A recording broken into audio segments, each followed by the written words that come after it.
Majesty, the House of Commons has elected me their Speaker, though I am but little able to fulfill the important duties thus assigned to me. If in the performance of those duties I should at any time fall into error, I pray that the fault may be imputed to me and not to the House of Commons, whose servant I am, and who,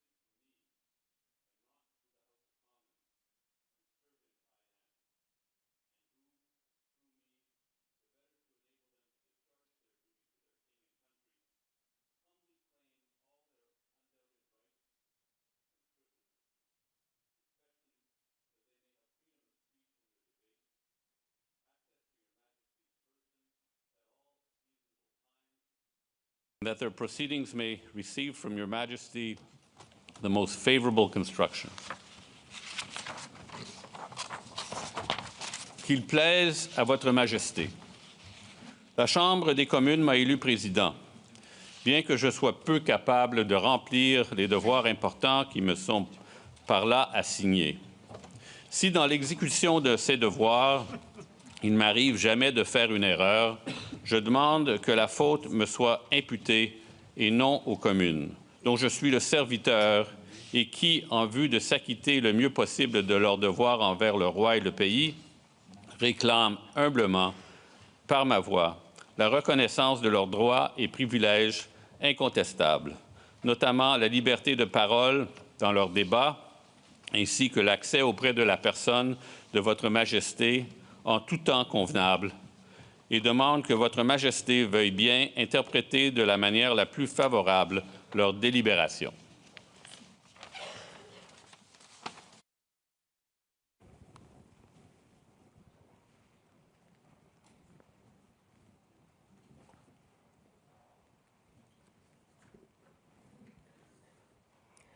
Mr. Speaker, I am commanded by His Majesty the King to declare to you that he freely confides in the duty and attachment of the House of Commons to His Majesty's person and government, and not doubting that their proceedings will be conducted with wisdom, temper, and prudence, he grants and upon all occasions will recognize and allow their constitutional privileges. I am commanded also to assure you that the Commons shall have ready access to His Majesty upon all seasonable occasions, and that their proceedings, as well as your words and actions, will constantly receive from him the most favorable construction.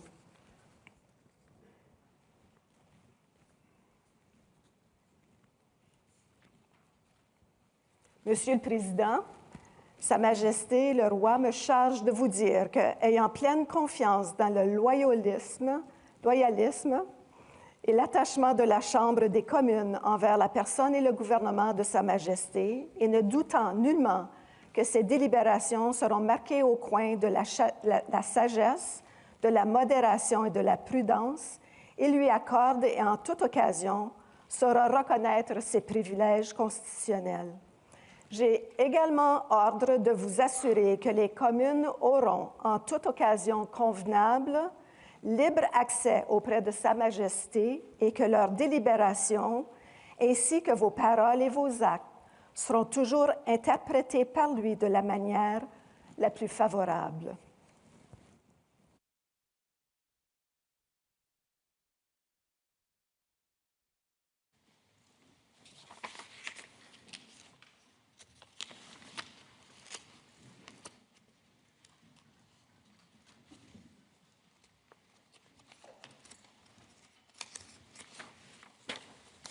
Honourable Senators, members of the House of Commons, it is with a deep sense of pride and pleasure that my wife and I join you here today as we witness Canadians coming together in a renewed sense of national pride, unity and hope.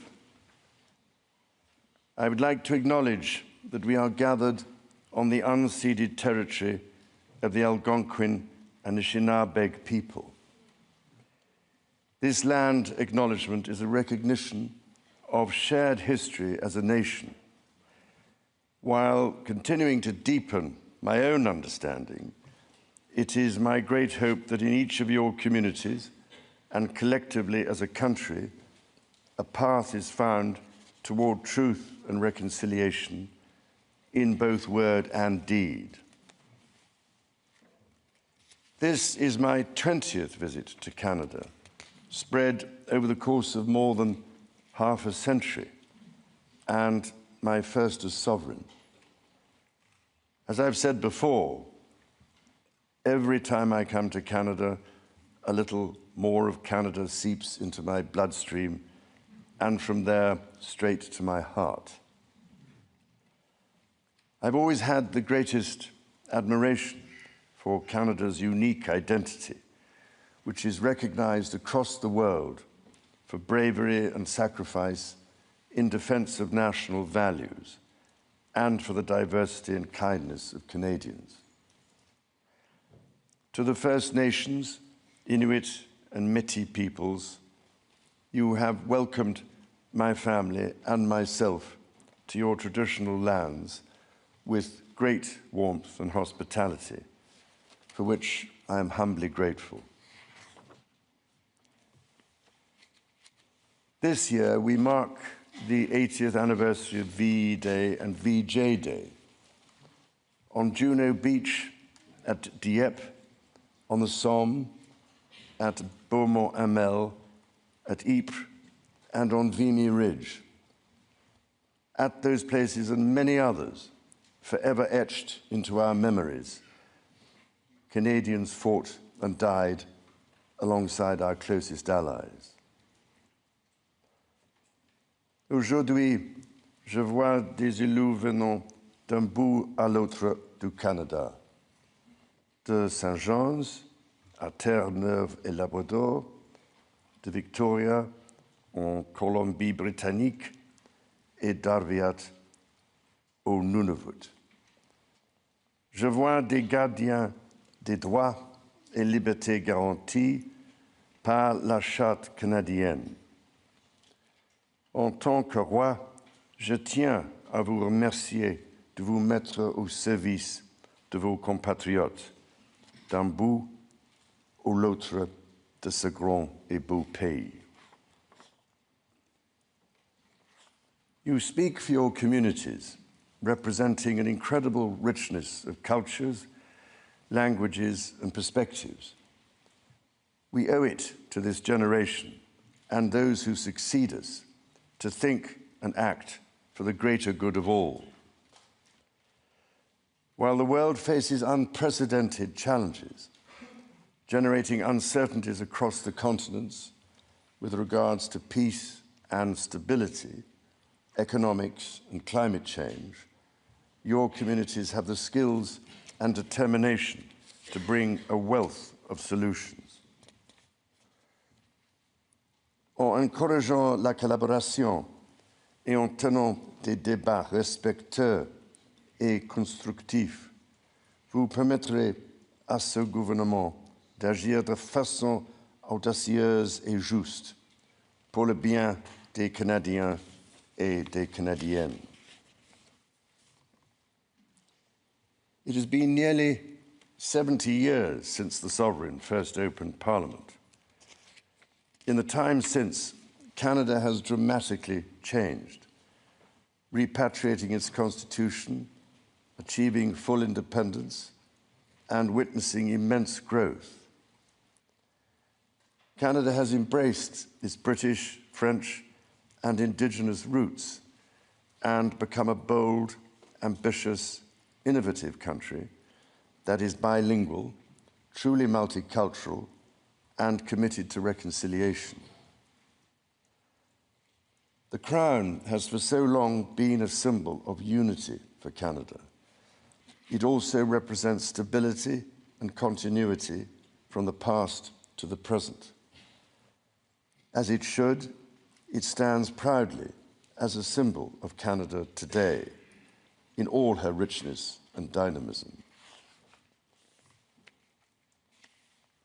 When my dear late mother, Queen Elizabeth II, opened a new Canadian Parliament in 1957, the Second World War remained a fresh, painful memory. The Cold War was intensifying. Freedom and democracy were under threat.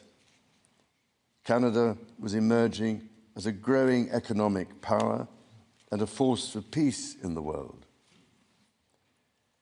In the decades since, history has been punctuated by epoch-making events: the Vietnam War, the fall of the Berlin Wall, and the start of the War on Terror.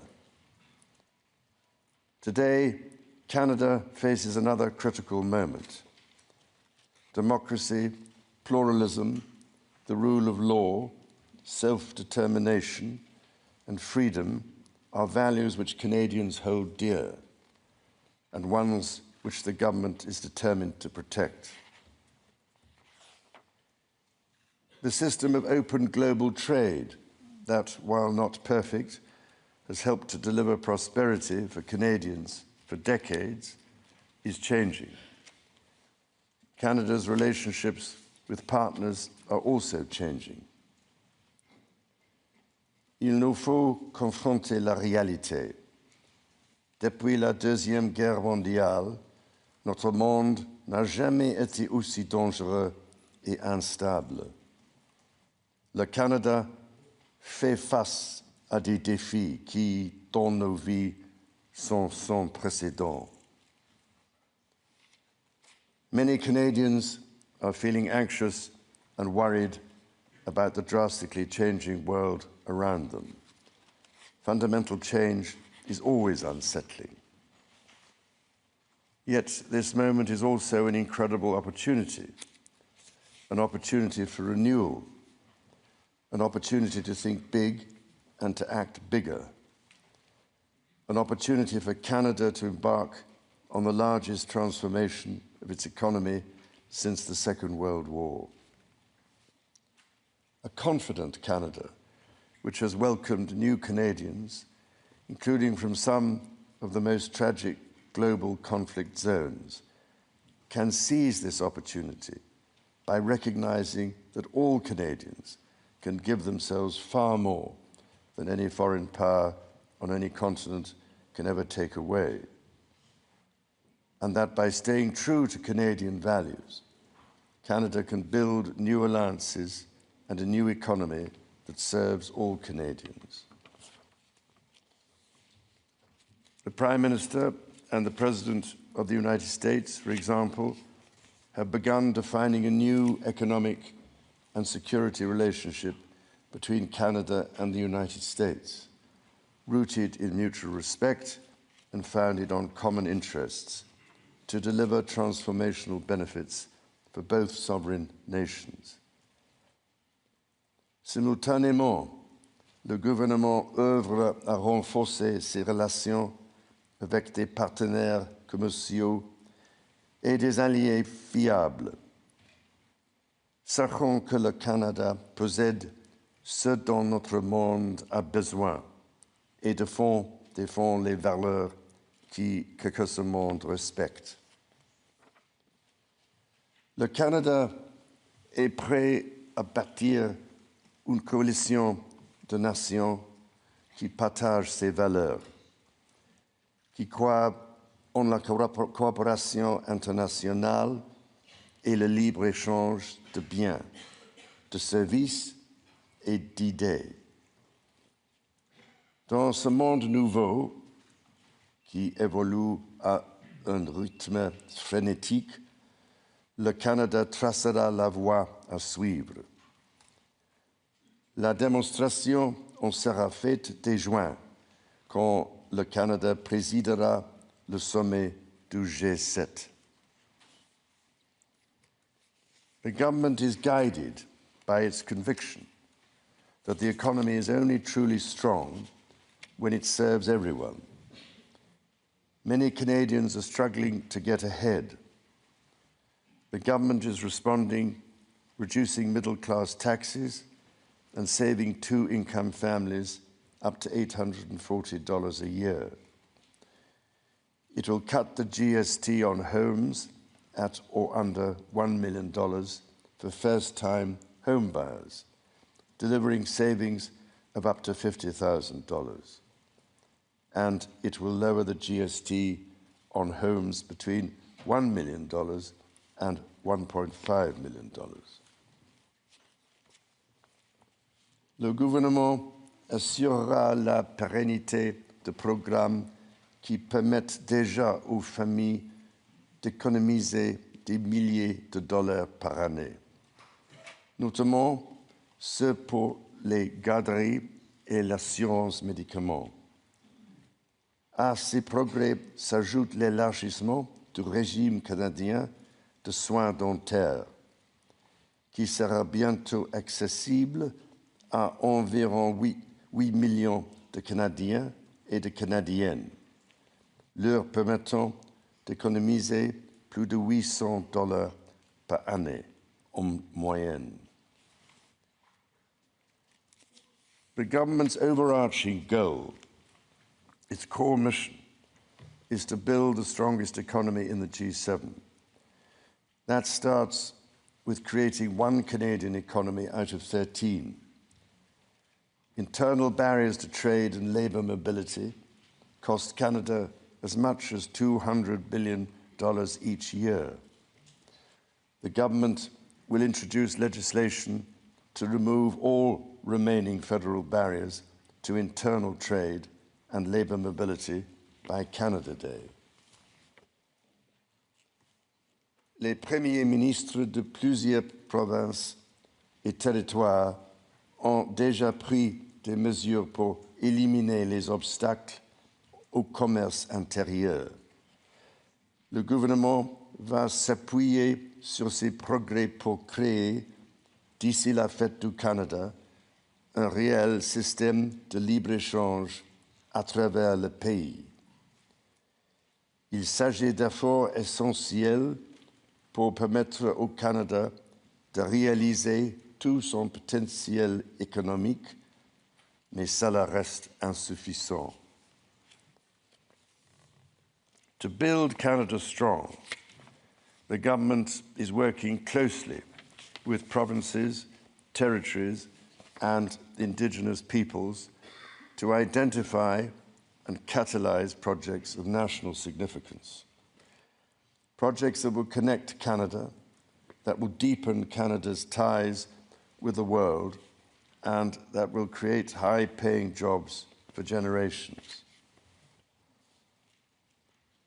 Given the pace of change and the scale of opportunities, speed is of the essence.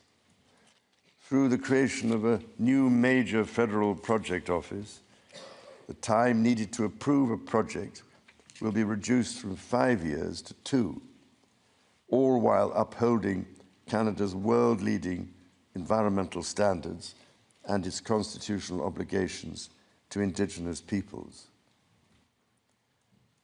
The government will also strike cooperation agreements with every interested province and territory within 6 months to realise its goal of one project, one review. When Canadians come together, Canada builds things that last. Éliminer ces obstacles qui freinent l'économie canadienne permettra l'avènement d'une nouvelle ère de croissance grâce à laquelle le Canada va non seulement surmonter des guerres commerciales, mais en émerger plus fort que jamais. Cela lui permettra de devenir une superpuissance en matière d'énergie verte et conventionnelle, de bâtir une stratégie industrielle qui rendra le Canada plus compétitif à l'international, tout en luttant contre les changements climatiques, de bâtir des centaines de milliers de bonnes carrières dans les métiers spécialisés, et donc de faire du Canada une plaque tournante pour la science et l'innovation. Critically, the government will undertake a series of measures to help double the rate of home building while creating an entirely new housing industry, using Canadian technology, Canadian skilled workers, and Canadian lumber. The government will introduce measures to deliver affordable homes by creating Build Canada Homes. This mission-driven organization will act to accelerate the development of new affordable housing. It will invest in the growth of the prefabricated and modular housing industry, and it will provide significant financing to affordable home builders. The government will make the housing market work better, including by cutting municipal development charges in half for all multi-unit housing. The government will drive supply up to bring housing costs down. To be truly strong, Canada must be secure.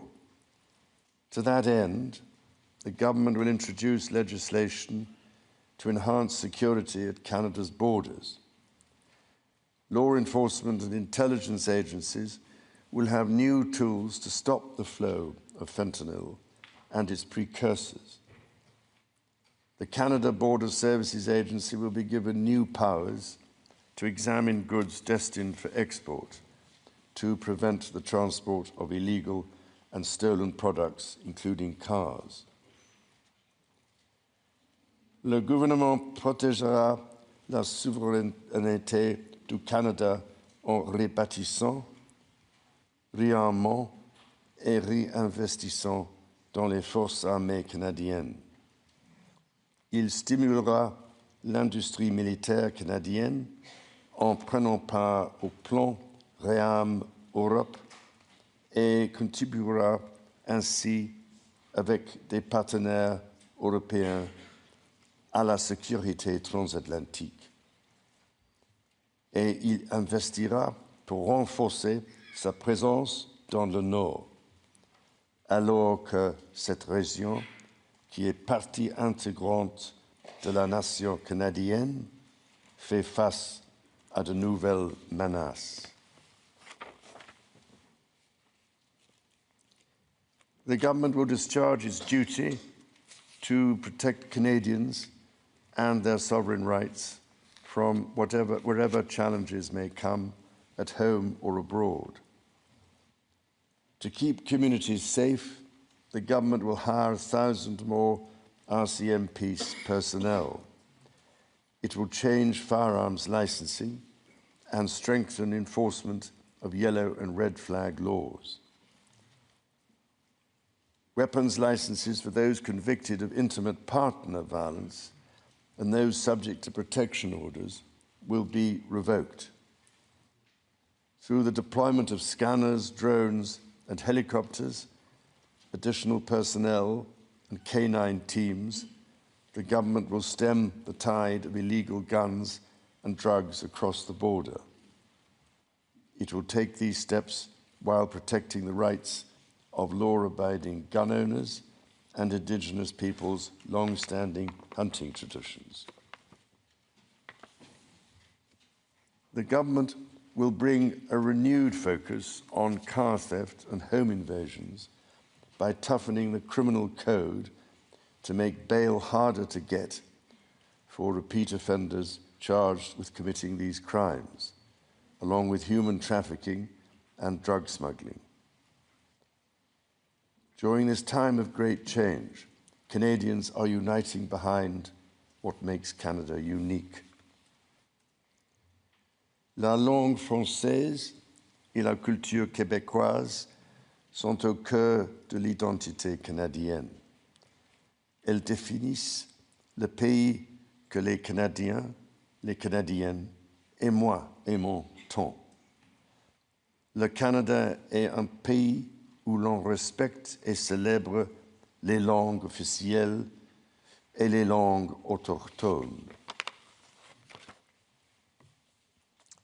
Le gouvernement est déterminé à protéger les institutions qui font rayonner ces cultures et cette identité dans le monde entier, comme CBC Radio-Canada. Protéger ce qui nous donne accès à des aliments frais, sains et de qualité, les producteurs agricoles et protéger la gestion de l'offre. Nature is core to Canada's identity. In 2022, Canada convened COP15 in Montreal, which concluded with 196 countries striking a historic agreement to protect 30% of their lands and 30% of waters by 2030. To this end, the government will protect more of Canada's nature than ever before through the creation of new national parks, national urban parks, marine protected areas, and other conservation initiatives. The government will always protect the rights and freedoms that the Charter guarantees for every Canadian. The government will be a reliable partner to Indigenous peoples, upholding its fundamental commitment to advancing reconciliation. Central to this commitment is the creation of long-term wealth and prosperity with Indigenous peoples. For that reason, the government will double the Indigenous Loan Guarantee Program from $5 billion to $10 billion, enabling more Indigenous communities to become owners of major projects. As Canada moves forward with nation-building projects, the government will always be firmly guided by the principle of free, prior, and informed consent.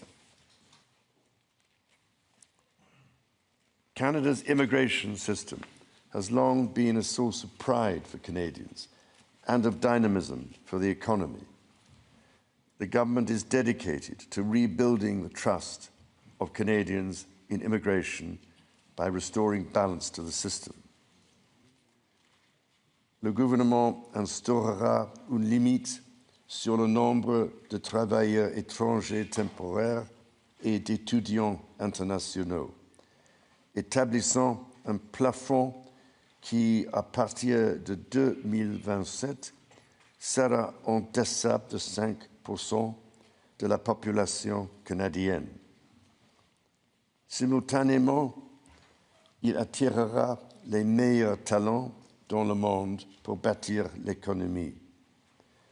Et il fera savoir aux Canadiens et aux Canadiennes qui travaillent à l'étranger que s'ils songent à revenir au pays, il n'y a pas de moment plus propice pour le faire. Dans toutes ces actions, le gouvernement sera guidé par une nouvelle discipline fiscale.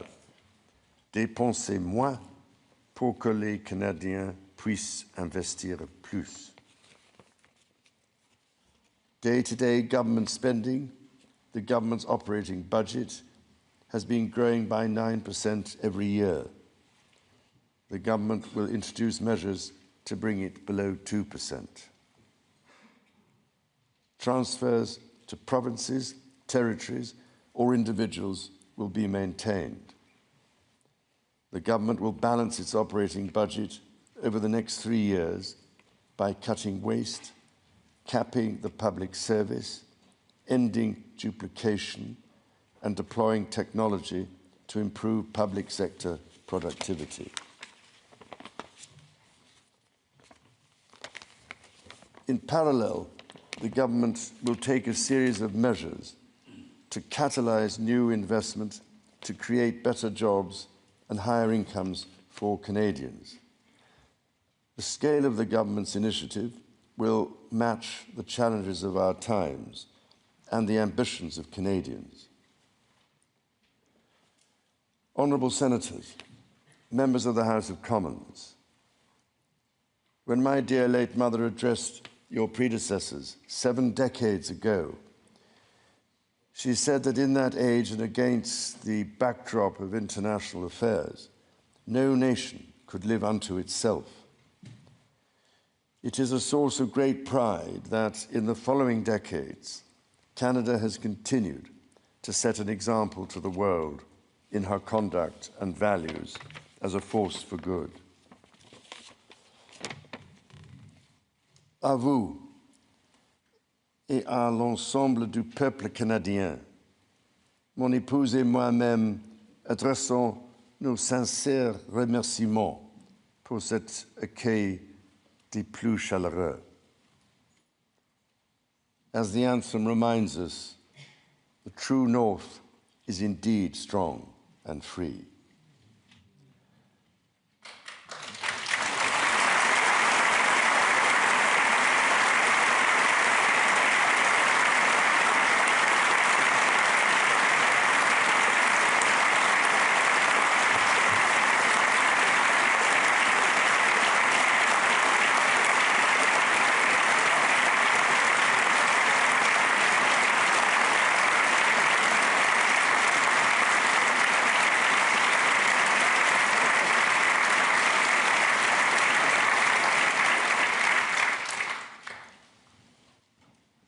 Members of the House of Commons, you will be asked to appropriate the funds to carry out the services and expenditures authorised by Parliament. May you honour the profound trust bestowed upon you by Canadians. And may God bless and guide you in all your duties.